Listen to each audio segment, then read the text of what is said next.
Okay.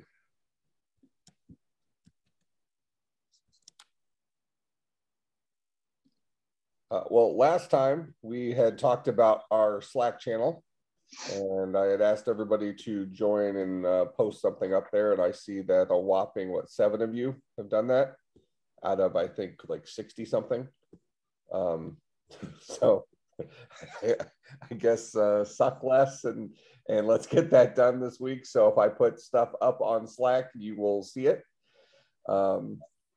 So it's cuwcs.slack.com. And then log in with your, create an account with your Concordia email on there, and that will get you into it. Then join the 548 channel. All right. So get that done as soon as possible. It takes like 3 minutes to get it done. Because I will commonly put stuff up on Slack and not send emails and stuff about it, because it's easy for me to post stuff on Slack from my phone, whereas sending emails from Blackboard is more difficult.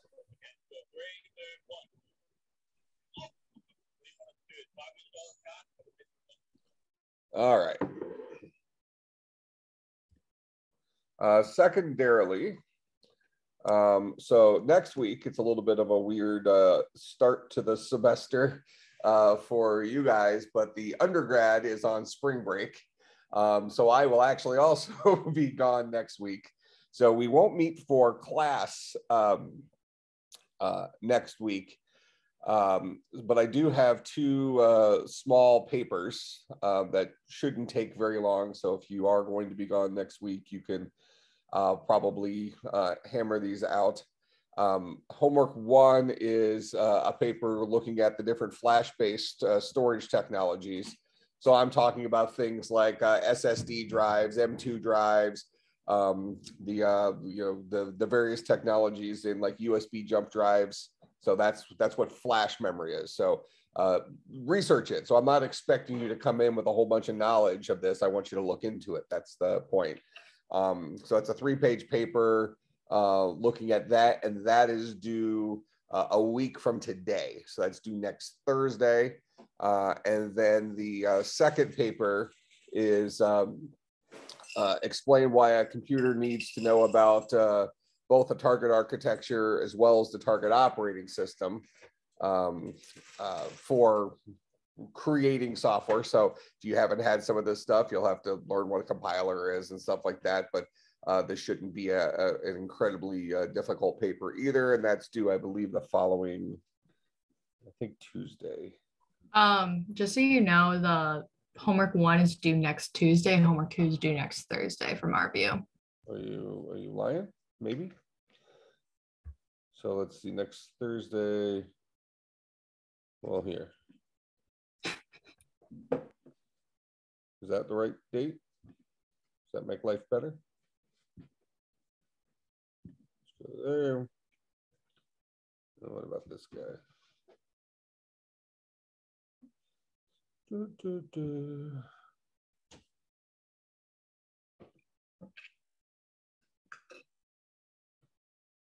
Yeah, fixed.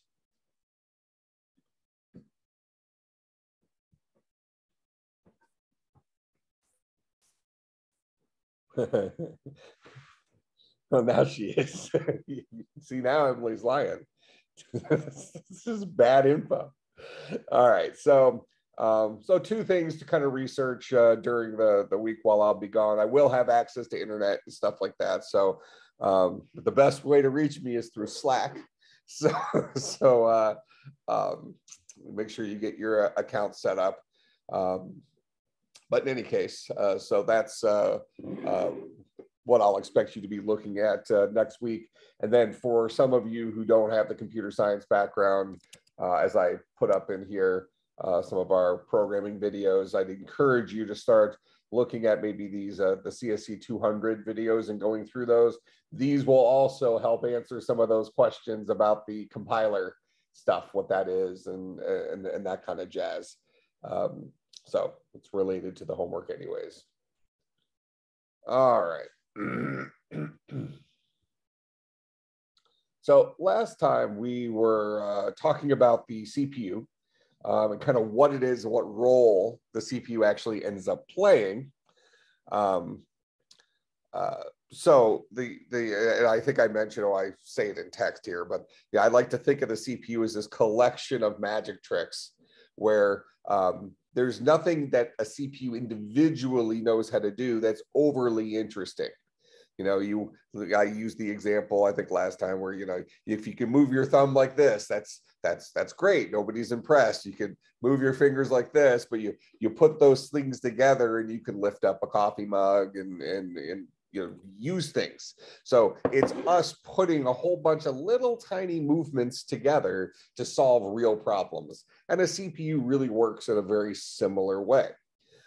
So one of the things you'll be looking at in that second paper is ultimately, how do we tell a CPU what to do? And that's what that compiler tool is all about, where as human beings, and we mentioned a little bit last time, kind of talking to computers versus talking to other human beings, right? All of us have a lifetime of experience talking to people. You know, whether we're speaking Telugu, Urdu, Tamil, English, whatever, doesn't matter what natural language we're using, because our target, because our counterpart is a human being, we already have a skill set for communicating with human beings. And both of us are choosing a kind of a high level form of communication. You know, we're just agreeing upon English in our case here, that's going to be our communication medium. And neither of us are having to drastically convert the data. You know, maybe some of you hear an English word and you convert it to your native language, like, oh, okay, that's what that word is or something. But in general, you are hearing an English word and you're just interpreting what that English word means. So both of us are kind of operating on an equal playing field, where when we're telling a computer what to do, it's not an equal playing field. A human being wants to still operate up at that level. We're kind of like we're speaking English or Urdu, whatever. Whereas the computer is going to be stuck at that binary level. You know, that's all it knows how to do. So we need to create, as human beings, we need to create layers that live between us and the zeros and ones, us and the CPU, because ultimately what it comes down to is those zeros and ones, those are just numbered instructions, right? We say zeros and ones just arbitrarily, but really it's magic trick 0, magic trick 1, magic trick 2, magic trick 3, and those decimal numbers just happen to be represented in binary. So that's effectively what we're doing.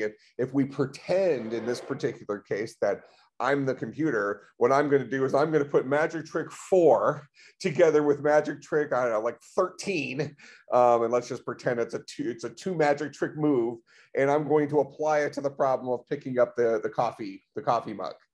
All right. So somebody is just handing me the different instructions that I need to do to accomplish that task. And inside my head, I just have this list of instructions that I know how to do.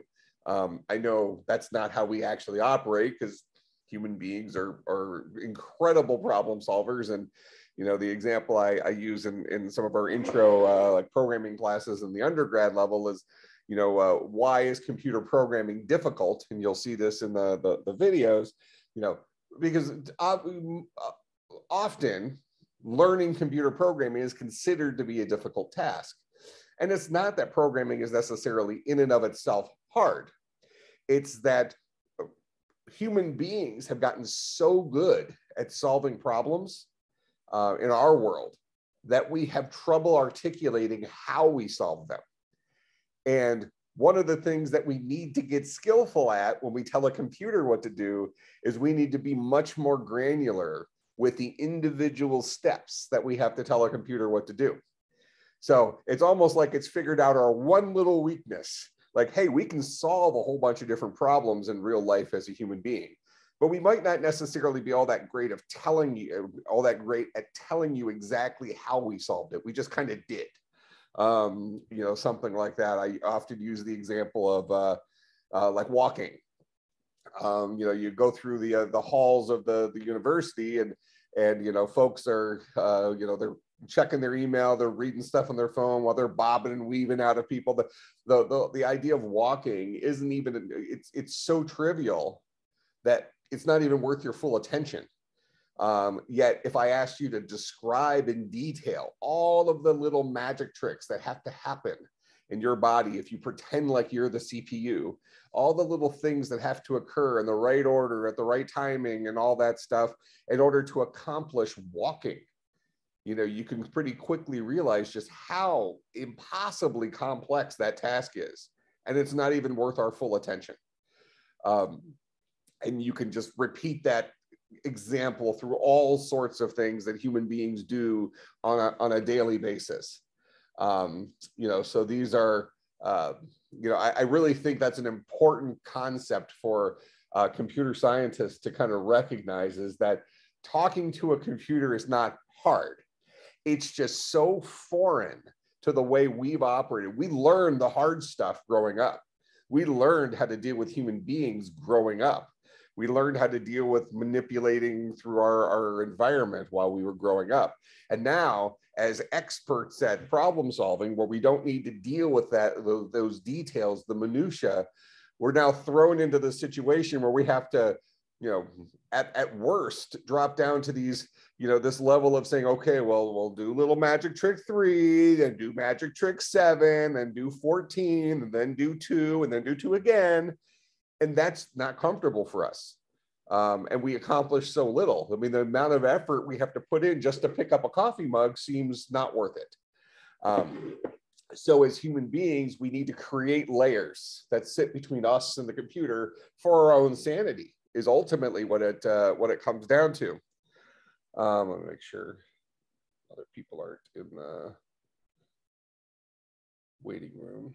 Okay. I wonder why there's the trickle-in effect. We should have like 68 people or something like that on. So if you have friends who are in the class, make sure they know when the class is and stuff like that. But whatever. All the important people are here. Okay, so that concept, I think, is a really important foundational piece for us to remember about why computers are considered difficult. It's really because we're too good. It's a true statement. So that's why we need those layers that sit between us. And even as human beings, we're making we're compromising by saying, well, okay, fine, I'm not going to speak English. I'm going to drop down to some programming language like Java, C#, C, C++, whatever, Python. I'm going to pick some programming language that's English-like, but hey, I'm really doing you a favor by dropping down to a programming language away from English. Now, once you become a competent programmer, you realize that those programming languages are actually better at allowing us to describe instructions to a computer than our native languages would be. English, Telugu, Tamil, whatever, these languages are significantly less precise, yet they give a whole lot more wiggle room for human interpretation. Even in that last sentence I just said, I'm waving my hands around, I have facial expressions, whatever. That's all part of our communication language. It's an incredibly complex communication language. So our natural languages take all those things into consideration, and those things would actually be almost like distracting noise for a computer. So dropping down to a programming language allows us to kind of focus our instructions down to a much smaller subset of things we can tell a computer what to do. Just kind of I think a reasonable way of looking at our communication with a computer, because and from this course's perspective, we're ultimately talking about the underlying computer architecture. Okay, we're not talking about writing a software application like Microsoft Word or something like that. We're talking about actually dropping down and talking to the hardware, the bare bones of the computer. It doesn't get any more uncomfortable for a human being than that. All right, so we're going to start with a computer programming language, which already kind of ticks us off because we're used to our normal natural languages. And then there's going to be some conversion layers between that and ultimately getting down to the CPU that some smart person already created for us so that we can speak at this level, and it will ultimately get it down to those zeros and ones. And one of the core components in those layers is something called a compiler, which you'll do some reading about, and then we'll talk about it after I come back. That ultimately does those steps. And one of the things I'm asking you to look at in that second paper is why a compiler needs to know about both the computer architecture, whether we're talking like right now, I'm on a different computer than I was on last class. So last class, I was comparing processors. Right now, I'm on my MacBook Air. If I notice here that this one has an Apple M1 processor in it. All right, so this is a completely different architecture. I'm going to say I did this on purpose because it's actually a perfect example for this. It actually is that I forgot that I'm going to be just at home today because I'm giving a midterm exam, but so my actual computer's at the office. But regardless, last time we were looking at my computer that had an Intel Core i9 processor, zillion cores, whatever. That stuff doesn't matter. That's kind of like, you know, the amount of horsepower in a car or something like that. So it had an Intel-based architecture processor in it, where this computer has an Apple M1, which is actually an ARM-based processor, which is a different architecture. We'll talk more about that. We're actually going to be looking at ARM in here because this class focuses more on the mobile side. So we're actually looking at the evolution of architectures here, where we're going from a primarily desktop architecture with Intel that has over the years, especially the more recent years, been trending towards becoming more and more of a mobile chipset from the perspective of being, you know, operating more efficiently, having like low powered mode where it throttles down when it's not doing really difficult stuff. And then it has, you know, some of them have like features on them where it says, you know, it has turbo up to, you know, 5.2 gigahertz or something like that. So when you're really doing something that's the more demanding, it'll spin up and operate at a faster speed at the cost of using more battery and things like that. So at that point, what were we doing is we were really adapting a desktop processor that started off being tethered to the wall with a power outlet to now we're carrying it around in a laptop and trying to squeeze as much battery life as it is out of it as we can, when a majority of the stuff that we might do when we're sitting there. And here I'm actually going to, so we started off class day, I think I was at 85% when I started off class, because I didn't have this plugged in. So we'll look at the end of class. I think I mentioned last time what the trickle effect is going to be here. And I have a lot of applications open here on my computer. So we'll just leave whatever's open. There might be some stuff pulling extra battery life, but you will notice that the battery drains significantly more slowly, and I have brightness turned all the way up on this thing because I have old eyes, well, older eyes. So in any case, you know, the processor that's here in this Mac is Apple came out with a couple of years ago here, and now is kind of going all in with it, and has, you know, this is their intro, the first version of the Apple M1, and now they have some higher performance versions that are built on top of this. Excuse me. But the point is that this architecture was built with mobile in mind to begin with, which for the starting point for us might be how little electricity can we use while still giving performance that makes the end user feel like they're getting snappy performance. And that's what the M1 is magical at, shockingly so. And now we're starting to see other chip makers look at what Apple did with this and try to mimic it, and then hopefully one up it. We talked about competition last time, and I mentioned kind of like iOS versus Android.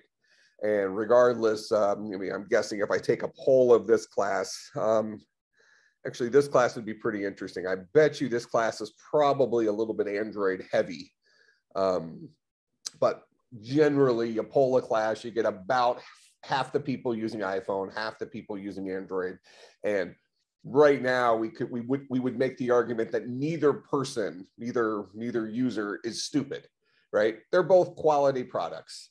I'm an Android user, although I will say that I do have my phone set up. I was an iPhone user for years and years and years. I write software for both, and my wife's still an iPhone user. So I needed a development device for both. So I switched to Android several years ago, and I like it. But I'm not a very picky user. I'll just use kind of whatever's laying in front of me. But I did this a bunch of years ago, and I don't know if it's still necessary, but because I'm always updating when I get my latest phone, I'm restoring from some cloud backup or whatever. So I think it brings the settings in. My phone automatically restarts every single night.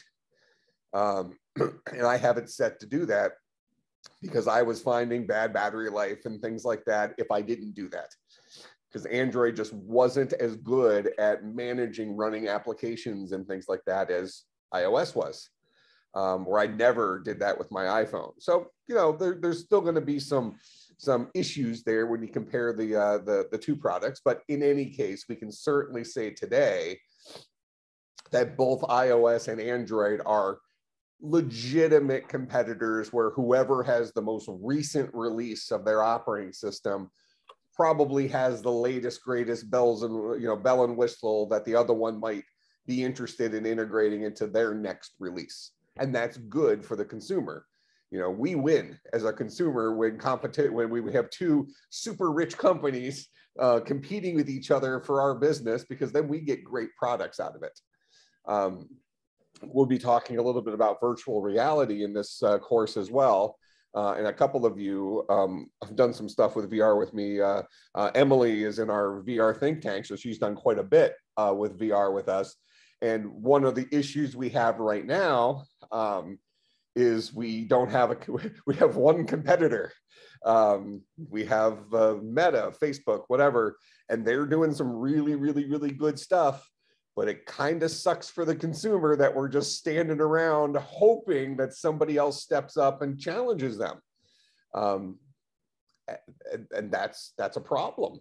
It looks like Apple might be that person, but then what is that going to look like? Apple's MO tends to be a little bit of a private ecosystem instead of this new metaverse type idea. But at least it will be a starting point, having a legitimate competitor. And I would say right off the bat, depending on which of Apple's architectures they choose, well, maybe it actually doesn't necessarily matter, but if they jump on an M1 based architecture for the processor that would drive their VR headset versus one of their AX chips, which are what drives their iPhones, both of them are powerful processors. My personal hope is they build it something around the M1. The M1 is a shockingly capable processor. And especially on the graphics side, because the M1 processor is a single chip that has basically an entire computer on it with a graphics card and everything. And we'll talk more about the details of that as we get further into the course. So this is more about the high level elevator pitch for it. But in any case, we want to have competition in whatever area we're looking at. So what we're really seeing here with Apple's M1 chip is we're seeing an evolution of processors that are moving towards the way people are now using their computers. When somebody says, what kind of computer do you have today? You're probably expecting an answer that deals with what their laptop is, because it's probably much more common for somebody to have a laptop than to have a desktop, when that was not the case several years ago. Several years ago, laptops were like, oh, I also have a laptop, or I don't need a whole lot of power, so I have a laptop. We're now, it's only the people who are like, doing stuff like heavy graphics stuff or video editing, so, all these, well, actually now saw my laptop last time, our laptops are getting pretty powerful where maybe you don't even need the desktop, but so maybe the necessity world right now would be in like a PC-based video game playing. They're the ones that, they still need the sports car effectively with the, super powerful engine and great graphics card, all this stuff. So that world still exists with those desktop computers.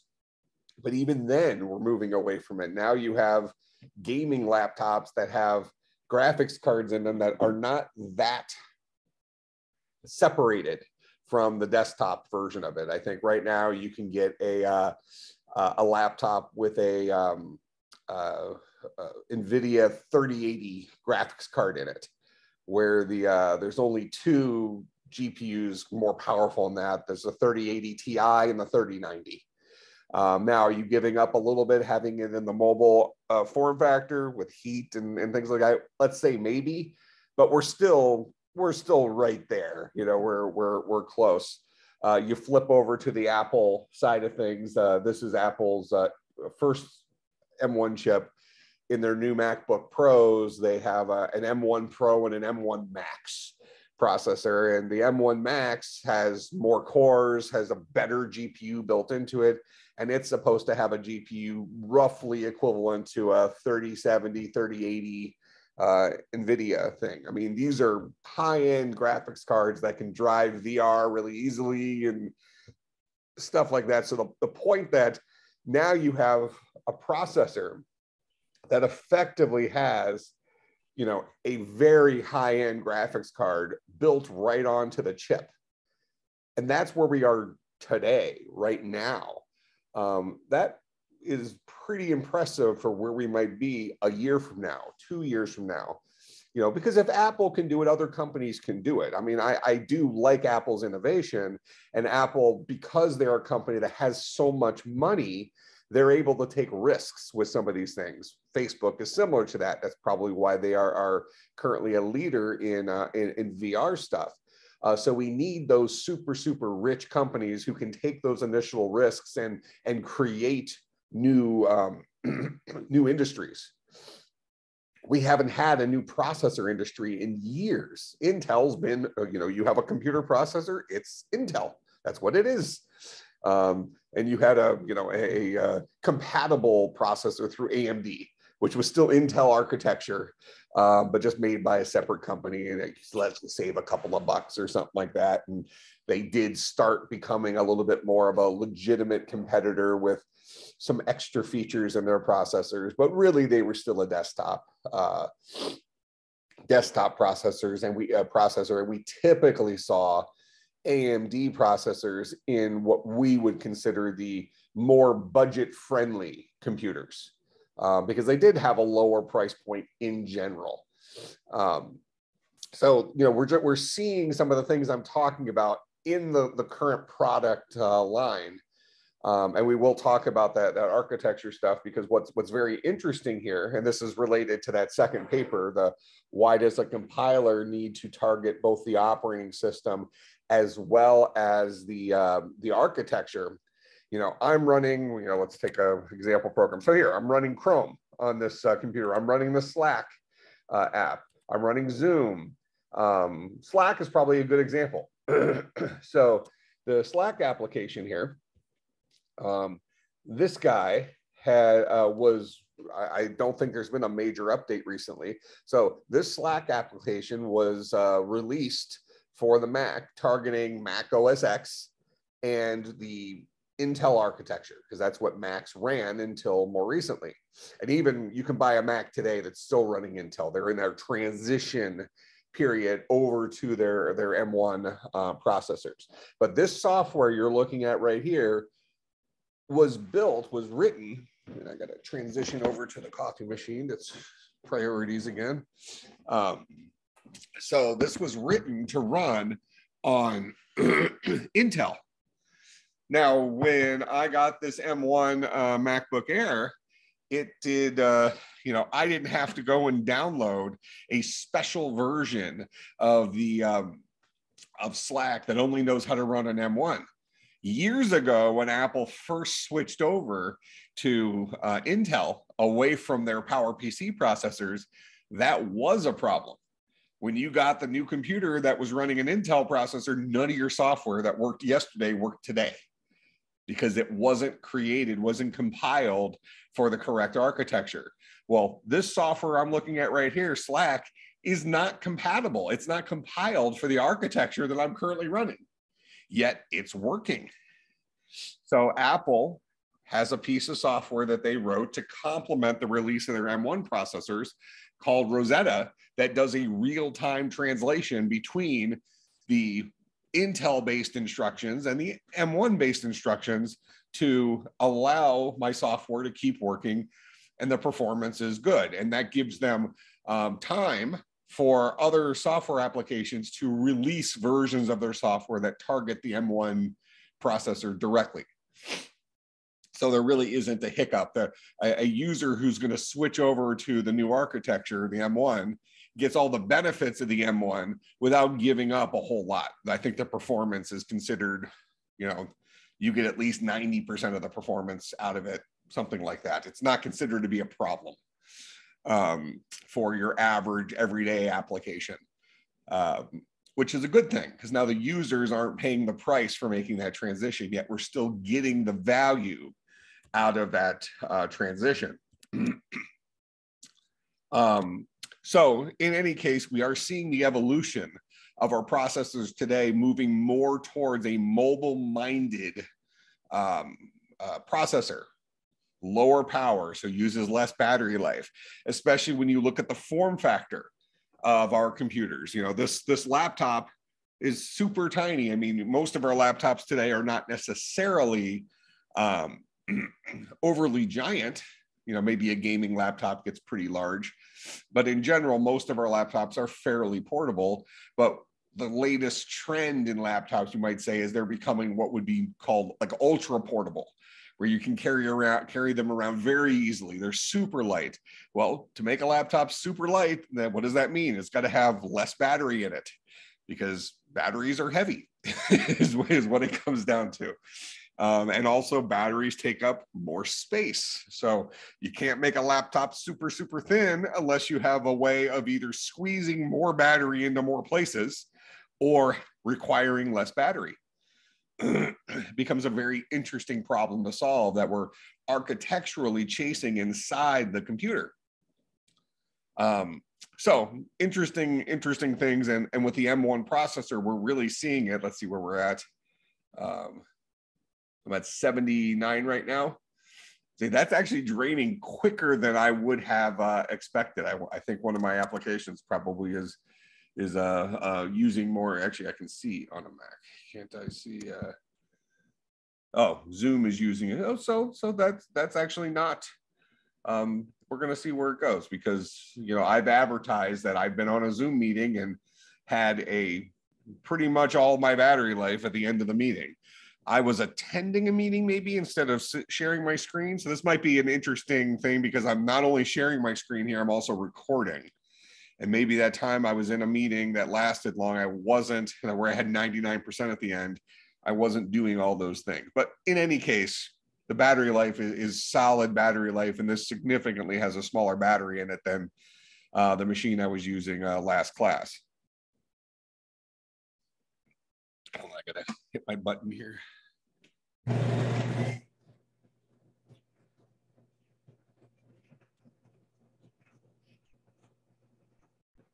All right. So in any case, let's keep that's that second homework assignment, looking at compilers and why do they have to target an operating system, as well as the architecture. So when we say the word architecture as it relates to a computer, we're really talking about that collection of magic tricks that the CPU actually understands.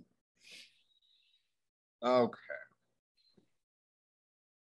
So now when we think about our computers, the other parts of our computer, because when we just say the word computer, we're talking more about more than just about the processor. You know, we're talking about how much RAM do you have, how big's your hard drive, you know, we are interested in the processor, but, you know, how big is the monitor? You know, what kind of monitor do you have? Yada, yada, yada, all these things. So there's lots of parts that go into our computers. So, you know, we could talk about this at a you know, a super granular level, but, you know, when we typically start off with our if you're building a computer today, so kind of a hobby of a lot of computer science students might be like, oh, I'm going to build my own computer. Okay, great. You usually will start off with some motherboard. So the motherboard has a whole bunch of decisions already made for you. That's going to have all those communication channels between, that's going to live between all your components. So like right now, we have a communication channel that's existing between us. So you're sitting in your room, I'm sitting here in my room. Well, I'm standing next to my coffee maker right now, but we are using our communication channel is over the internet through an application called Zoom. All right, so there is some transition time that's existing between us, where, you know, who knows how long it is. Maybe it's a third of a second or something like that. You know, the internet's gotten pretty quick these days, but there is a delay between when a word comes out of my mouth and when you actually hear it on your end. Because we have a communication channel that's living between us. Well, while a third of a second for this kind of communication is probably fine, right? You're not going to miss something major that happened a third of a second ago just because of this little delay, but it would not be adequate for, we transition back. It would not be adequate for our operating systems and for our computers. For our computers, we expect there to be super, super, super fast communication. So when we look at like a motherboard,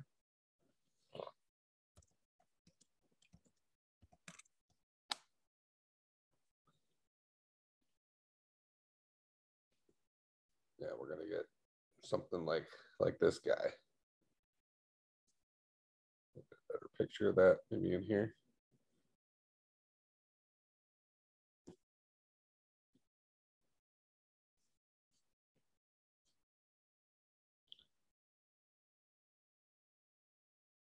That's kind of an older, well, so we can kind of see the innovation of these, I guess.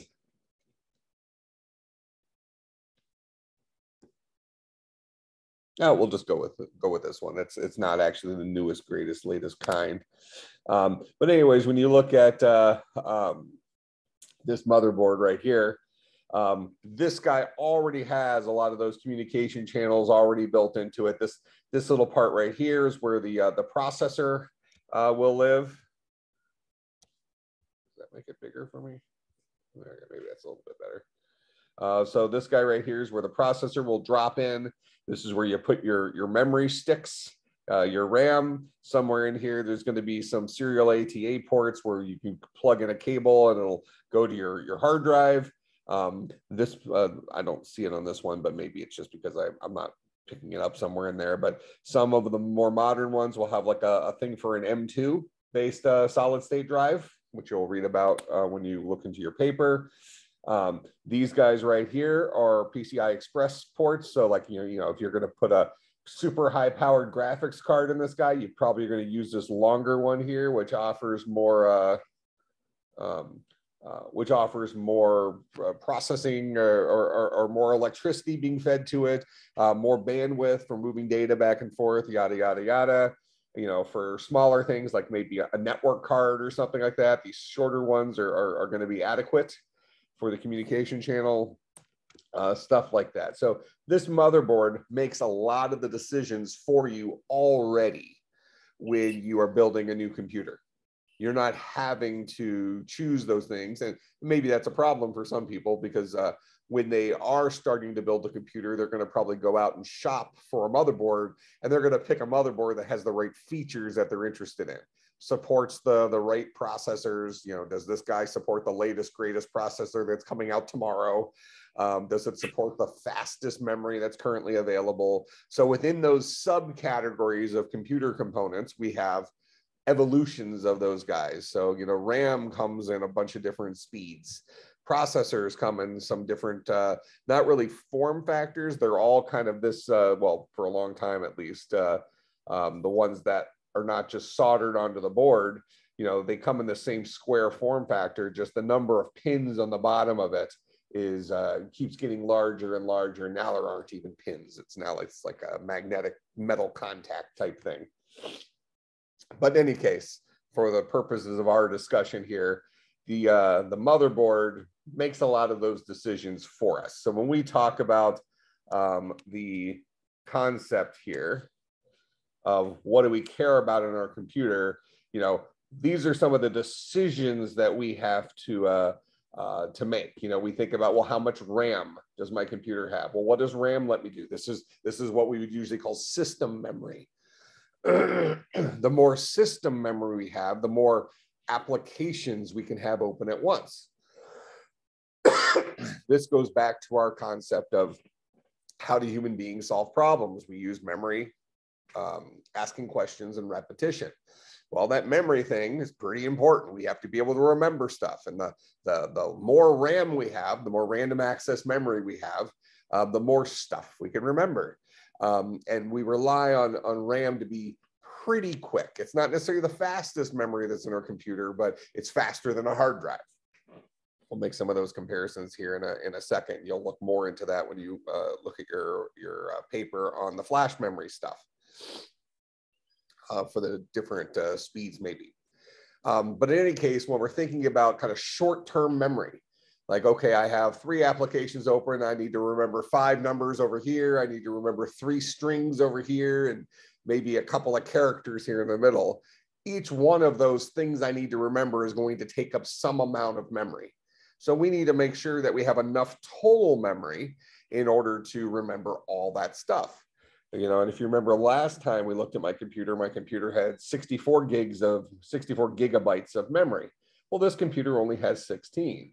Now, realistically, 16 is plenty for a modern day computer. You know, if you're doing normal human being type stuff on it, even more complex things, you know, a computer programmer could work with this computer just fine. It's not like you're going to be short on resources. What this computer wouldn't let me do as well as my other one is running multiple operating systems at the same time through virtual machines, because each one of those is taking up a chunk of system resources itself, taking up a bunch of RAM. It's taking up, you know, one of your two or three of your cores of processor, so on and so forth. So those things start adding up, and now you have you've run out of resources in your computer, and it just can't keep up. Okay, so this RAM says how much stuff can I remember at once, which then says how many applications can I have open at once to be able to remember all the stuff that I'm asking my computer to remember. Okay, we care about the speed of the CPU.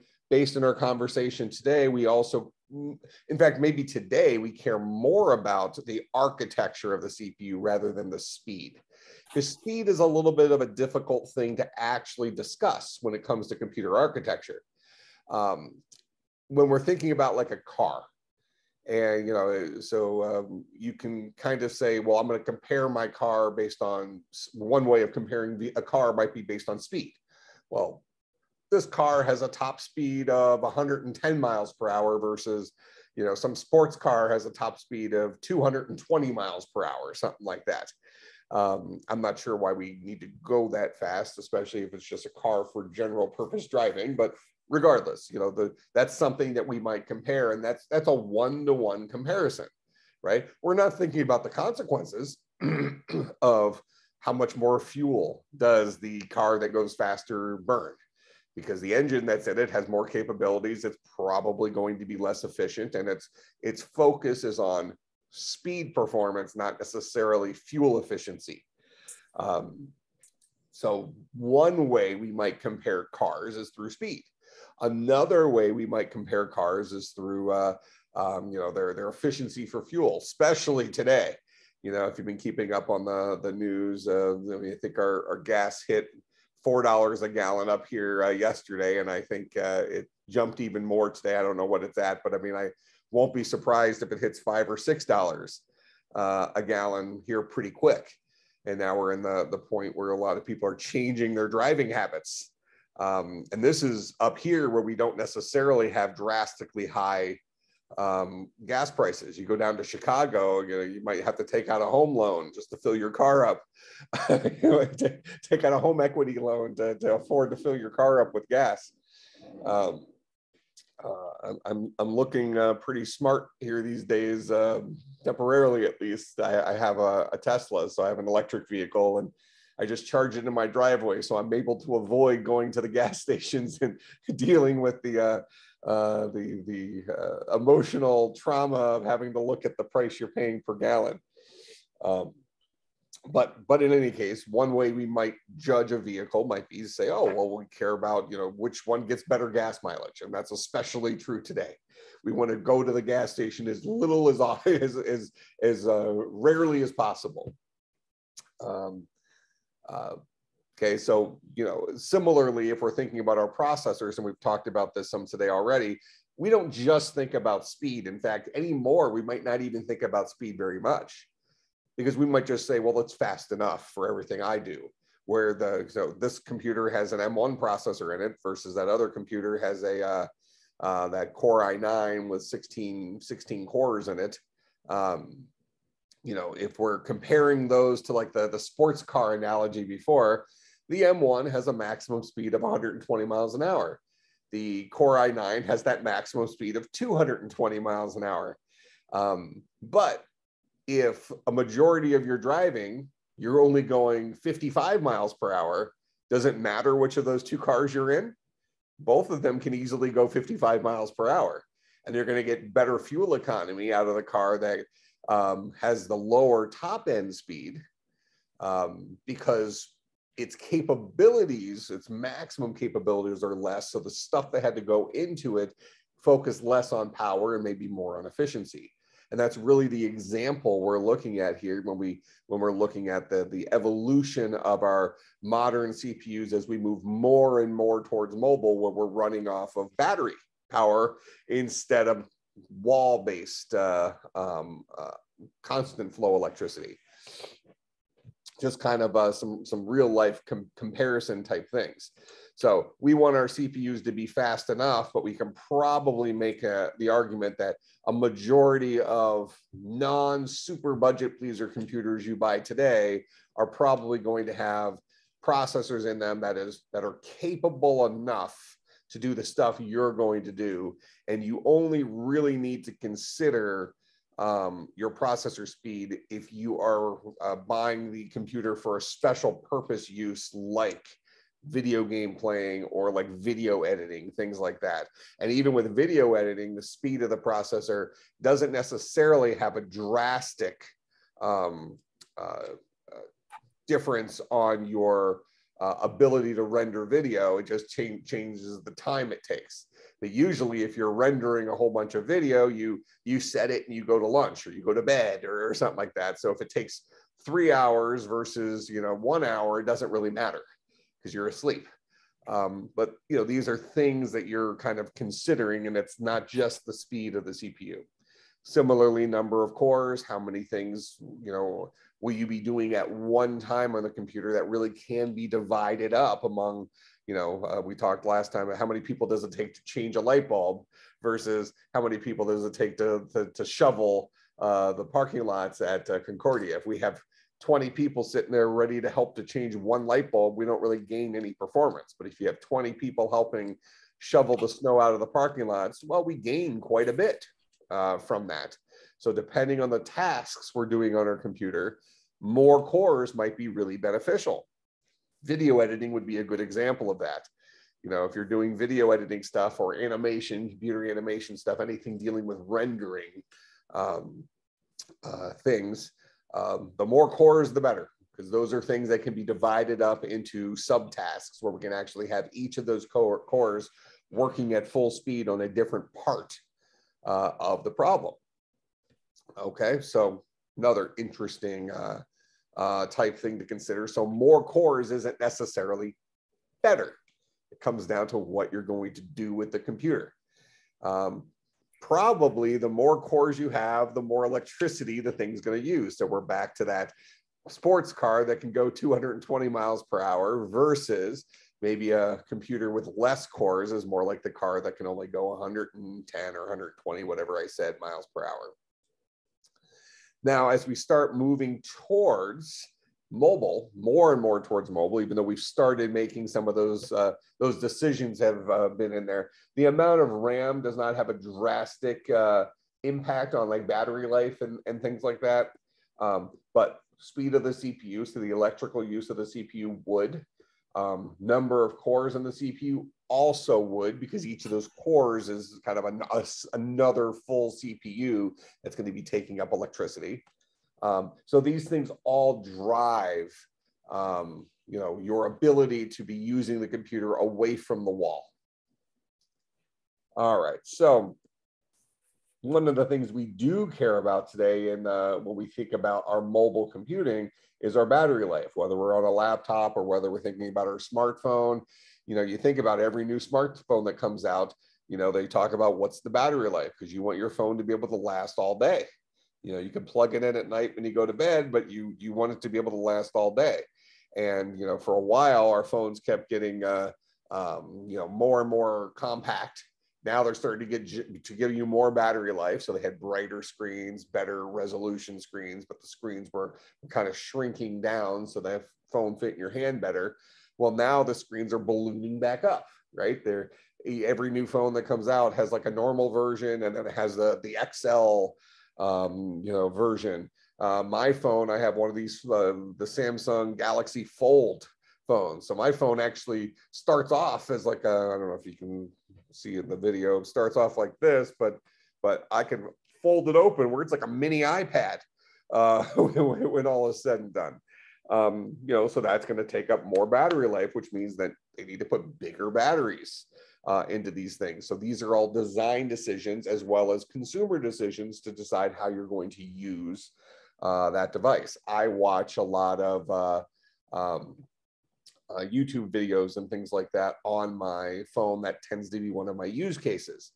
I also do quite a bit of like typing on Slack and stuff. And I have, as you might imagine, being a gigantic human being, I have big hands.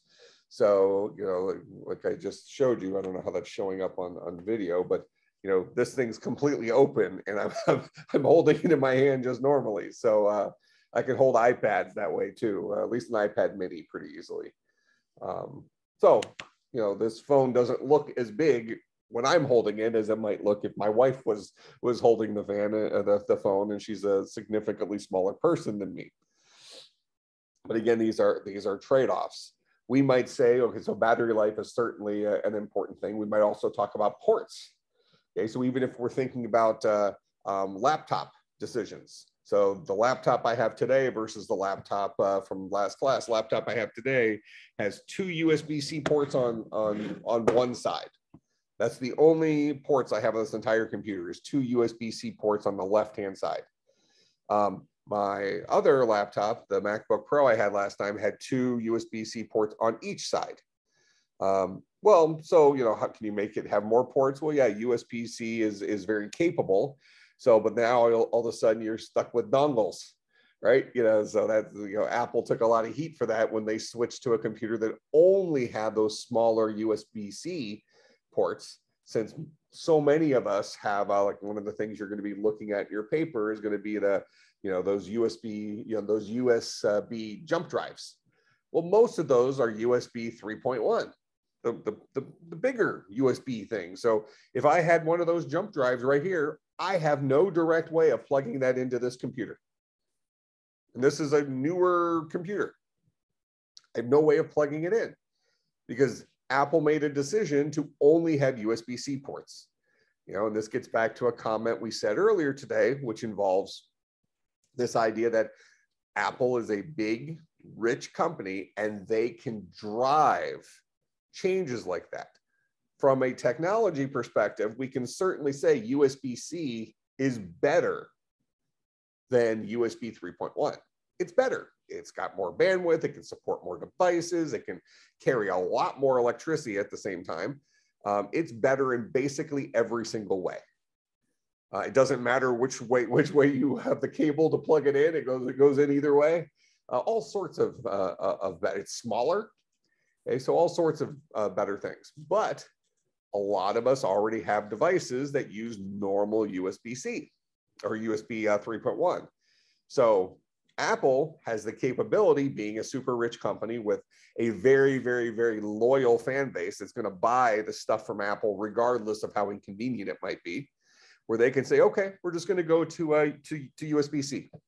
No harm, no foul. And if you don't like it, deal. So here, go and buy this $40 dongle that has, it's a, like a little brick looking thing that has a whole bunch of normal ports on it and HDMI ports and stuff like that.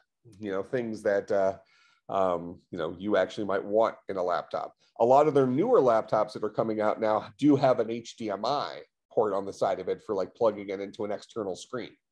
Because a lot of times people, the one thing they're missing here that they have to carry around a dongle for, and those of you who've had me in class where I plug it into our projection system, you see I bring this little dongle thing with me and the only thing I'm using that dongle for is for plugging in HDMI to this computer through the USB-C, because my computer doesn't have that HDMI port. The newer, and either does my MacBook Pro.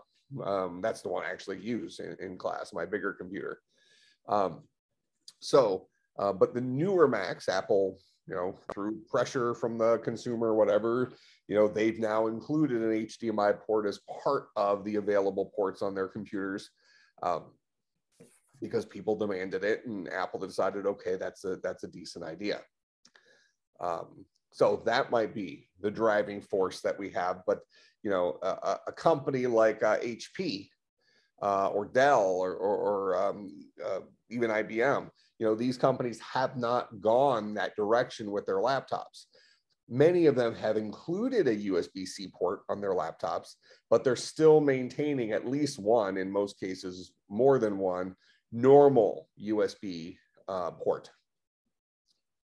So that their users don't have to carry all these extra accessories around. So there's a couple ways of looking at it. You can say, well, is Apple the bad guy here?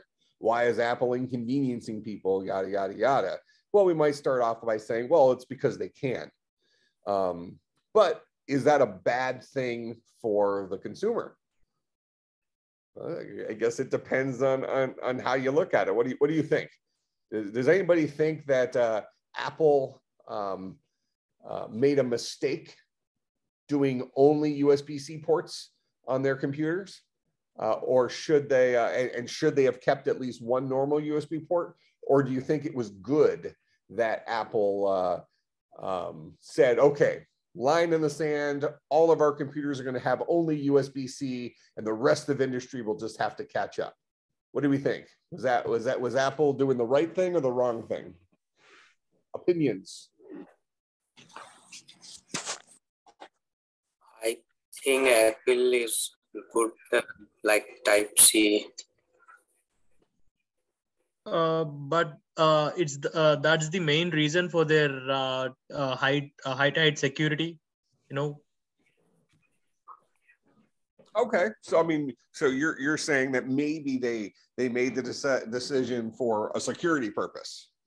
Exactly. Okay, that's not an unfair statement. That I don't think that's the only reason they made it. In fact, that's probably not the main reason they made it. That could have been a public-facing reason where they can say, well, it's just better for the consumer from a security perspective. That's probably possible. What else? Anybody think Apple marketing strategy? Go ahead. What did you say again? Marketing strategy, so that people buy another cable or dongle side business, like they can earn extra amount of money from that. Sure. We've seen Apple do that for years, right? Every single time one of their new phones comes out, they have a new plug on the bottom of it. So all of those extra cables that you had already bought to have plugins around your house and in your car and all that stuff, you got 3 or 4 different cables laying around in different places in your life now you got to go buy 3 or 4 new cables to support the, now it's the, their new kind of plug, which is different than the old kind of plug. And then the next year they change it again.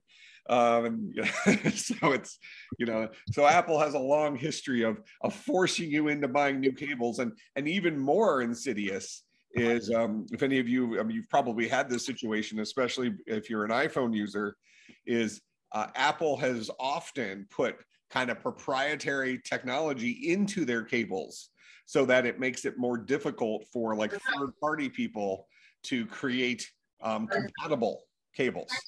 So you have pretty much, for a long time, you had to buy an Apple branded charge cable for your iPhone.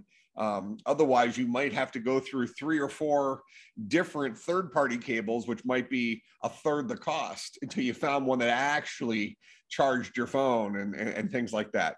They weren't as reliable because of what Apple was internally doing on in their hardware to secure it and make sure that they can make more money.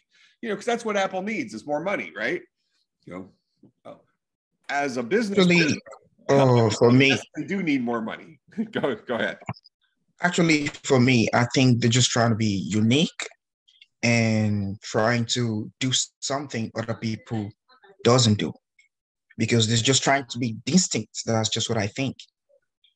Okay. Well, that's not unfair. That for a long time, I mean, Apple's slogan on their commercials was "Think Different."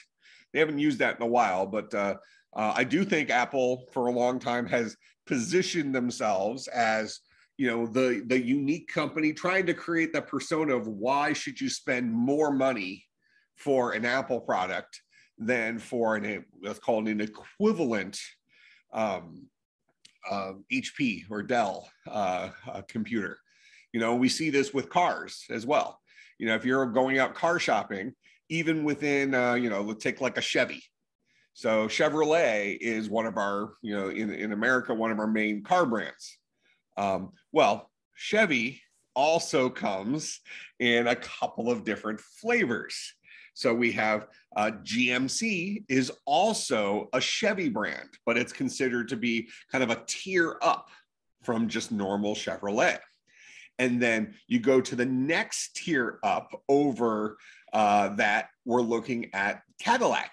So a Cadillac is a Chevy, but it's, if you have somebody who has a Cadillac, you expect this to be more of a luxury vehicle. You get in and everything's leather, and they got the, Spanish wood, stuff on your dashboard and stuff like that to make it. I don't know why you need to have wood all over the place in your car, but that's what they do. It's fancy. It makes you, it exudes wealth and all this other stuff.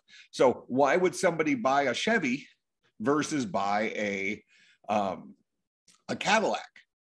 Well, there's plenty of good reasons. One thing, a person might say, hey, a car is a tool from getting from point A to point B.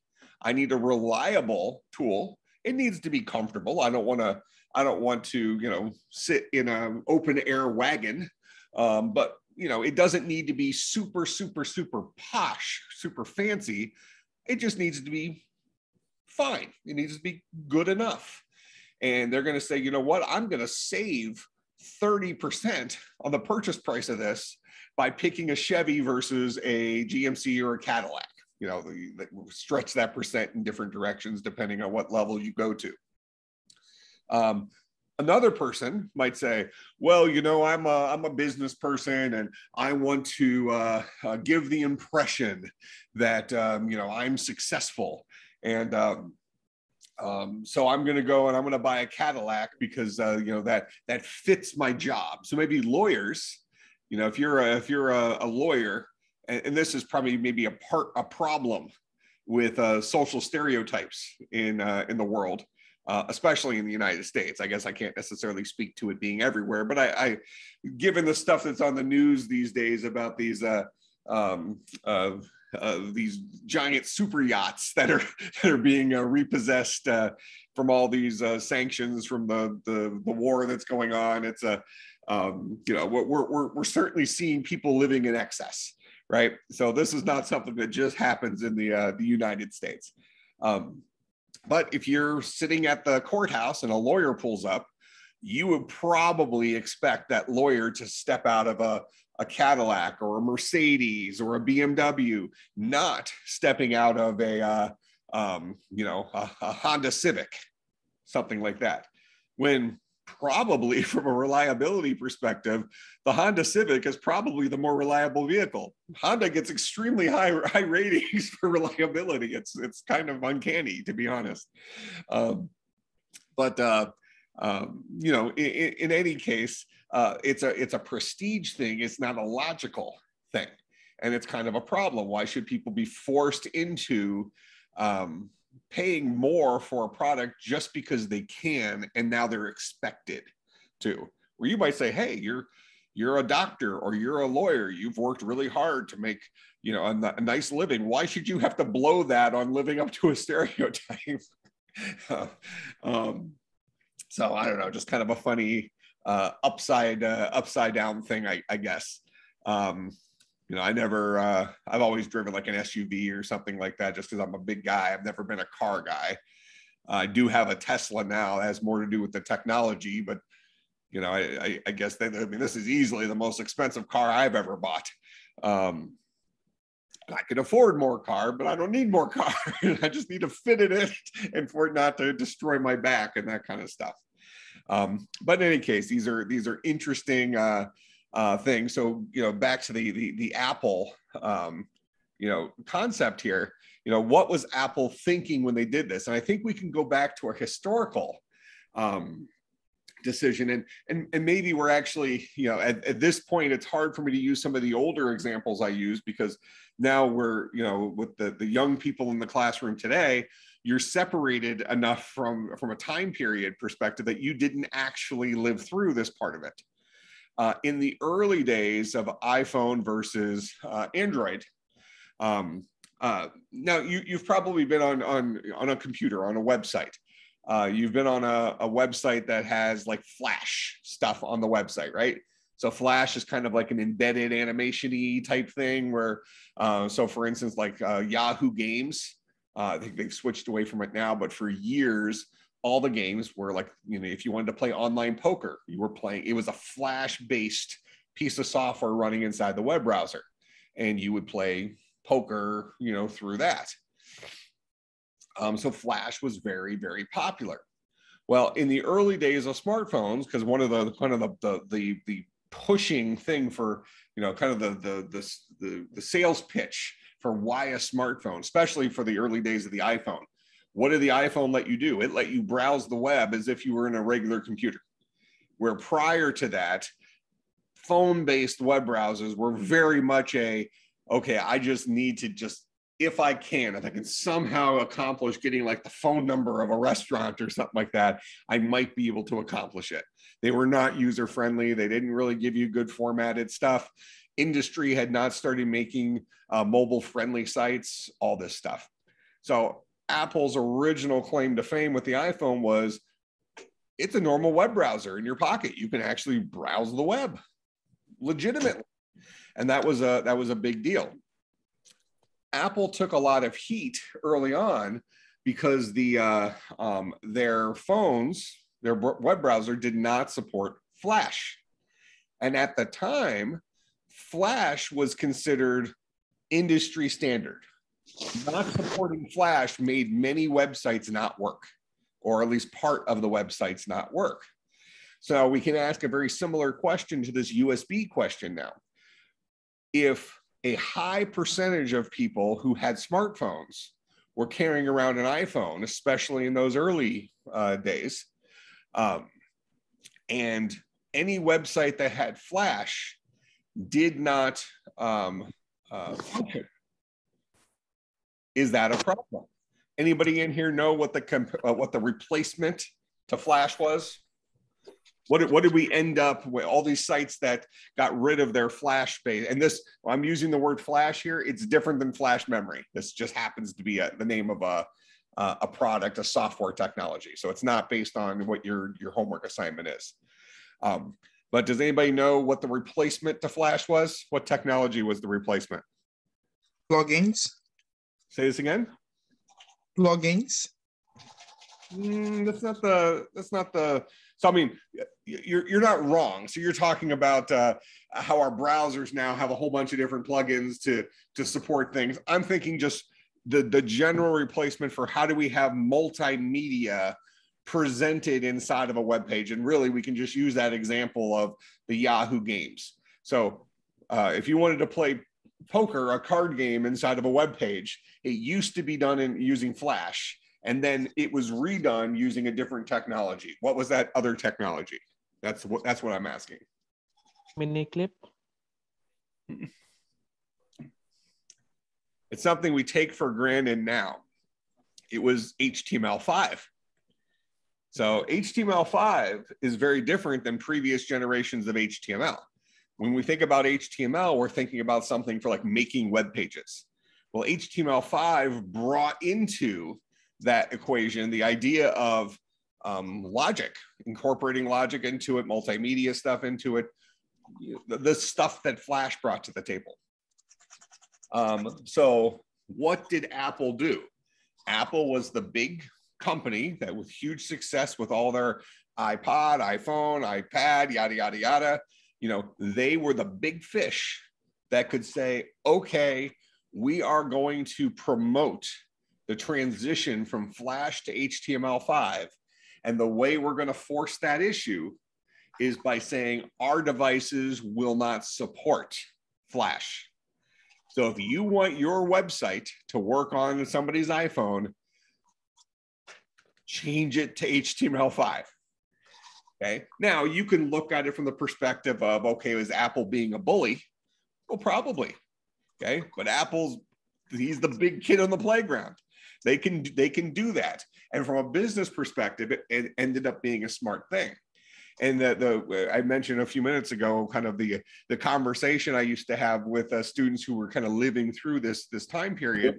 This is the early days of Android devices. I mentioned, I think last class that, because I mean, most of you are in your, early 20s or something like that. You know, so when iPhone first came out, you were not a very old person. So, this was something that, maybe something your parents had to deal with. But the early adopters of Android, many of these people were just anti-Apple people, right? I'm sure if we took a poll in the class today, you'll have, a good percentage of the people that like Apple products and all their stuff in their life is Apple products. And then you'll have another percentage of people who say, I will never give Apple $1 of my money. They're an evil company, yada, yada, yada. They charge too much for stuff. Both of those positions are reasonable positions. Nothing wrong with it. And, as a technology user, you're allowed to do that. But with great confidence, if you were using Android devices for the first many years, and we're talking 4 or 5 years of Android being out, for you to say that the Android experience was as good or better than the iPhone experience, you were on something. It was just not a true statement. It was worse in every single way. And it was worse in an important thing for us to discuss in here specifically. And that's kind of where I'm transitioning to. The high level version of this is Android. Android came out after iPhone. After iOS. iOS is the operating system running on iPhone. Android is the operating system running on we usually call them Android devices, but that's what's running on like your Samsung Galaxy and your Pixel, Google Pixel, yada, yada, yada. iPhone, when they came out with iOS, that was an operating system built from the ground up specifically for mobile. Taking in, and this kind of gets back to where we're connected to this class, it took into consideration things like battery life. It had to make some interesting choices dealing with multitasking, stuff like this. Android was playing catch up because when Apple first jumped into the smartphone, I mean, Apple was kind of our first smartphone, really. I mean, before that we had Blackberries, and they were moving towards the idea of a smartphone, but they were more of like email devices where, you know, business people could conveniently they can conveniently kind of run their businesses or have communication specifically through their mobile devices rather than having to get back to a computer. So when Apple first jumped into this, that was kind of our first like maybe consumer smartphone.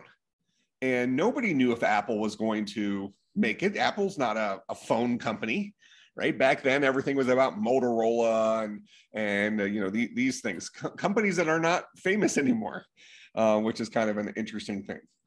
Well, so Apple waded into the deep end into a technology that they don't necessarily have a background with. And what happened? Well, it worked. Apple originally had an arrangement with AT&T to have unlimited data on their devices and stuff like that. So Apple used their money, their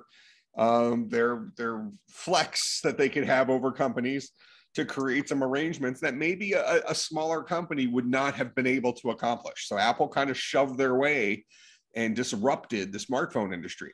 But they built their operating system from the ground up, focused on mobile.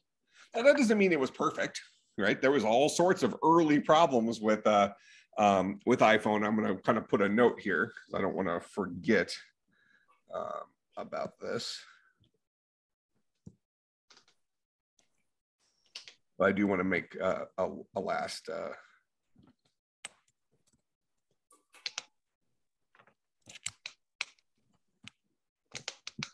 Yeah.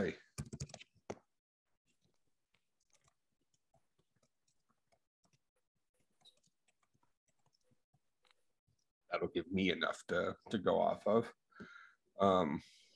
But in any case, I do want to finish this train of thought here while I'm on it. So couple more minutes here, if you'll indulge me.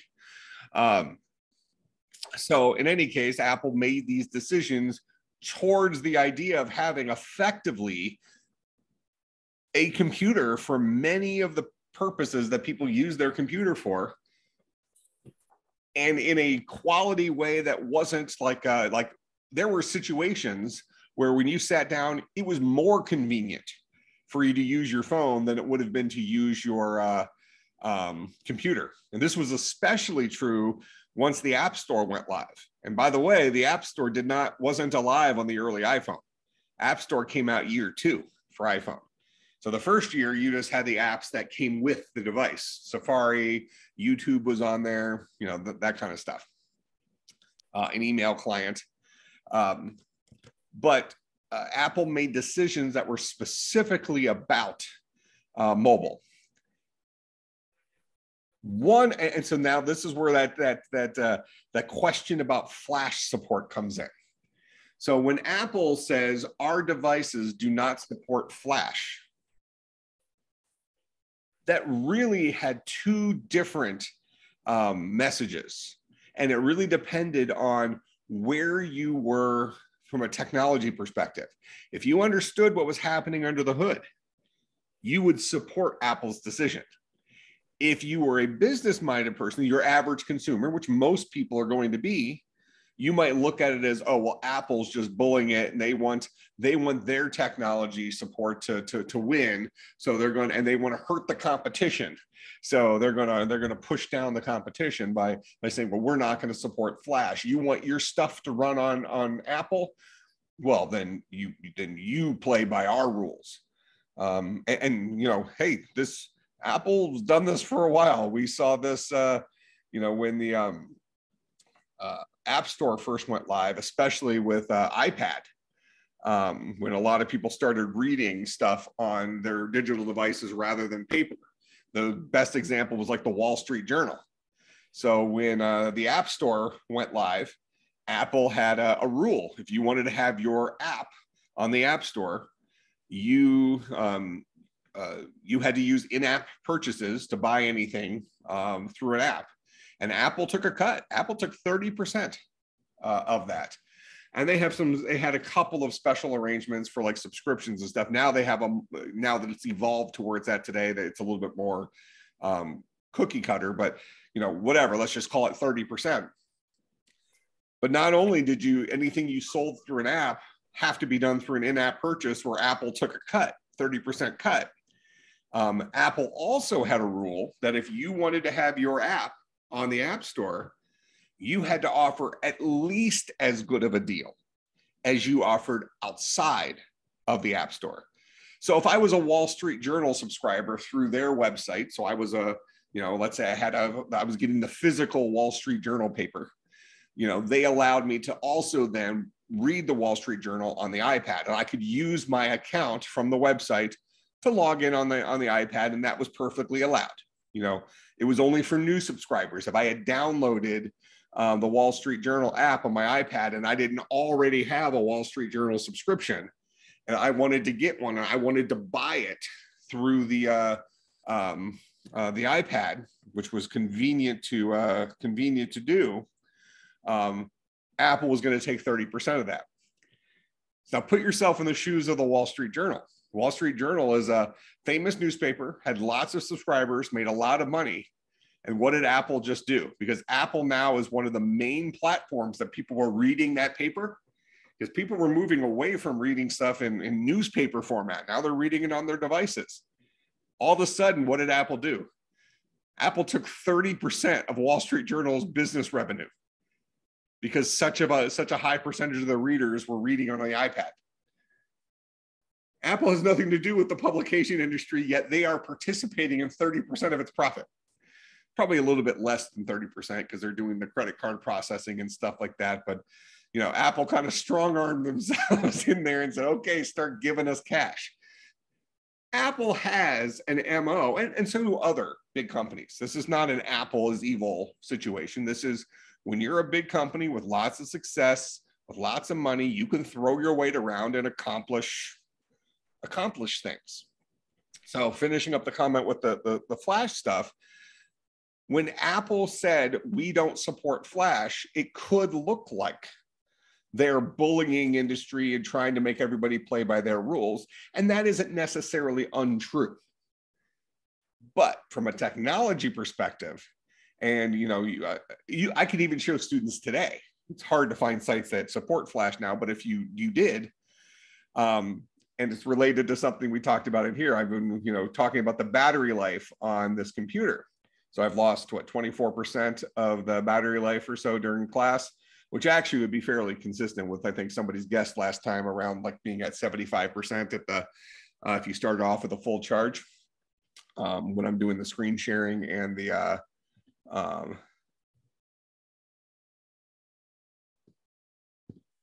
yes, Ben, you can. With the screen sharing and the recording. So that's obviously taking up more battery life. But in any case, if you were on a laptop, which we can say has much more battery power than an iPhone, and you were on a website, and let's say your laptop got 5 hours of battery life under normal circumstances. If you went to that Yahoo Games to play poker with Flash, your battery life would drop down to about 30 minutes. Flash was terribly power inefficient. It used way more system resources than it should and would just burn through battery life, which was terrible for a mobile phone. So from that perspective, Apple said, we don't want our customers to go to a website that has Flash on it, and all of a sudden they're getting 10 minutes of battery life. That's not an acceptable thing. So we're not going to allow Flash, which means Flash will never render on a website, which means it won't kill their battery that way. They still had battery issues, just like any early smartphone did, but not because of that reason. But now, so that's kind of the rationale behind why it was a good decision not to support Flash on early devices. Now, when Android came out, Android tried to be everything that Apple was not. They supported multitasking when Apple did not support multitasking. So I'm gonna just throw multitasking in here. That's a really cool discussion. So they did all sorts of things that Apple didn't originally do. And that got a lot of people to jump onto the bandwagon for Apple. Or I'm sorry, for Android. Leave Apple, go to Android, because Apple was doing things that the other guys were not. So having said that, Android, the early Android, supported Flash because Apple did not. And that was a part of their commercials and things like that about Flash support. Well, first of all, the mobile version of Flash was terrible. If you went to a website that had Flash on it, it wasn't really usable anyways. And it did kill your battery life. But that was never part of the narrative. You didn't hear them talking about that on the commercials. So one thing this was probably about 5 or 6 years into iOS versus Android, maybe even less than that, maybe like 4 years. I would ask in class, like, you know, how many of you are iPhone users? How many of you are Android users? Okay, oh, those Android users, how many of you appreciate the fact that you have Flash support on your phones? And probably out of those Android users, maybe 80% of them rose their hand. You know, because they were already buying into this premise that, oh, Android was better than Apple because they supported things that Apple bullied their way into getting rid of. Okay, but they fell into my trap because Android had quietly gotten rid of Flash support for the reasons I just explained: terrible battery life, terrible experience, a year before. Those folks' Android devices no longer supported Flash, yet they were still saying, oh, we appreciate that it does. They didn't even notice because they weren't going to go to any websites that had Flash on it because those websites did not work well. Okay, so questions about any of the stuff I talked about today? I know I went a little long, but I wanted to finish that thought process since we're not going to be meeting next week. So remember, you have 2 homework assignments, 2 papers, short papers. I don't care what format you use. I care more about the content. So, you know, make sure any sources you cite those sources. Don't just copy somebody else's words. You can put a quote in there, but make sure you tell me where you got it from. I'm not looking for like a special format, APA format or something like that. Give me good content, okay? And make sure you proofread it so it's not just filled up with errors. All right, we have a writing center on campus if you want some help with that, but I'm not an English teacher, so I'm not grading it from that perspective, but I should be able to read through it and not sound like a 3rd grader wrote it, okay? So remember, we will not have class next Tuesday or Thursday. I'll be out of the country. I will be available through Slack communication and things like that, but you have some research to do. You have a paper that is due on Thursday, and then another paper that's due the following Tuesday. So the next time we meet will be Tuesday, the whatever. So I guess that's the 17th, 21st, 19th, Tuesday the 19th. Is that right? So we'll meet then. All right. So questions about that? Let's see. Oh, somebody wrote Grammarly. Grammarly is a recommended software for proofreading. Okay, I haven't used it, but that sounds reasonable to me. Yeah, anything you can do to, you know, to take your writing weaknesses and make them less weak, so that because remember, I'm going to be reading 70 papers. So please allow me to read 70 decent papers and not have to struggle working through your paper. Okay, so take a little bit of pride in your writing and that kind of stuff. Okay. Any questions about what's happening over the next week and a half or so? So you're gonna check up Amazon next Tuesday? You mean to say that? The homework assignments are already up. So if you go into Blackboard, go under content, there's homework 1 and homework 2. They're already listed on there. Homework 1 is due a week from today. Homework 2 is due a week from next Tuesday. Got it. Make sense? And yes. And those due dates are on the assignments. So even if you didn't just write that down, you'll see what the due dates are on the homework. All right, so make sure you have access to Blackboard. Everybody, make sure you get onto Slack today. It takes 5 minutes. Just do it. Stop being lazy. Get on the Slack, introduce yourself, because I want to get to know all the new students, and many of you have very similar names, and that's difficult for an American. And give me something to go off of. Okay. All right. Any other questions? Go ahead. Okay. I will see everybody on a week from Tuesday. I guess that's the 19th, and I'll hang out here for a second, Ben. All right. Hi, sir. Have a good one. So I just have a single doubt. Sure. Good. So I just wanted to ask you